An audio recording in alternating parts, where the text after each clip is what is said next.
Bonjour à tous. Nous sommes aujourd'hui au jour 22 de notre carême. En Marc 8, le verset 25, nous lisons: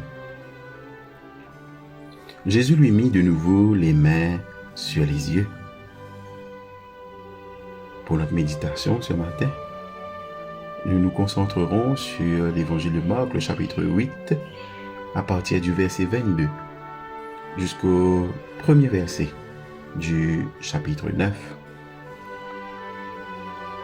Encore, et le petit mot le plus significatif de ce passage. Que diable se place-t-il ici? Jésus ne peut apparemment pas le saisir. Il doit recourir à 2 tentatives pour une simple intention de guérison. Marc peint la scène avec des détails touchants. Jésus est ému par le sort de cet aveugle. Pas un mendiant, mais quelqu'un qui a la chance d'avoir de vrais amis, qui ne l'ont pas simplement livré à Jésus ou l'ont jeté dans la file d'attente, mais sont intervenus en sa faveur. Comme des hôtes aimables dans un pays étranger, qui savent comment gérer la bureaucratie locale, ils font plus qu'indiquer le chemin. Les efforts des amis sont récompensés.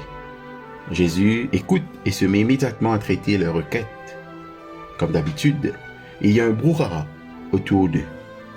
Alors Jésus prend l'aveugle par la main et l'escorte personnellement à l'extérieur du village, à un endroit tranquille où il pourrait être seul.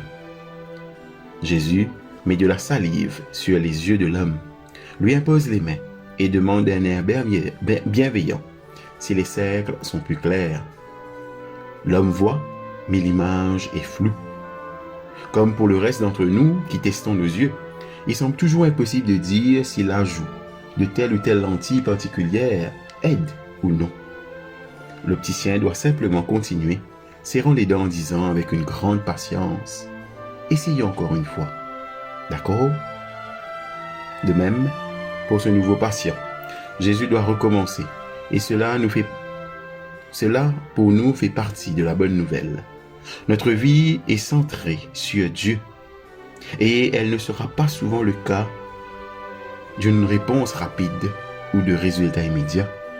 Nous devrons revenir encore et encore au bloc de départ. Nous nous désespérons. Nous décevrons ceux qui attendent beaucoup de nous et nous passerons pour des idiots devant ceux qui restent bouche bée. Si la vie chrétienne est un processus et non un événement, nous devons recommencer plusieurs fois. Ce qui se passe ensuite est encore plus frappant.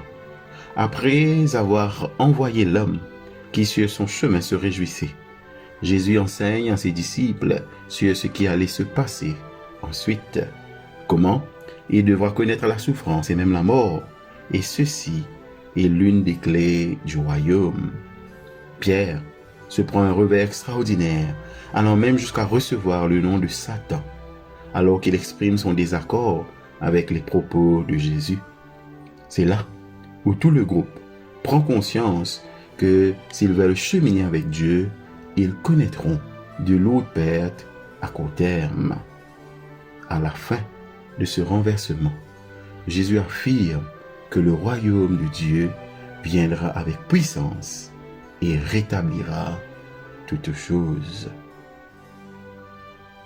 La question pour nous ce matin: les luttes et les épreuves de Jésus nous inquiètent-ils ou nous dérangent-ils dans notre cheminement spirituel?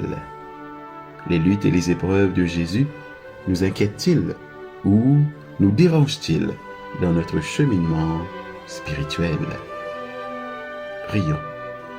Père, fais que je puisse me réjouir des luttes de Jésus et les faire miennes.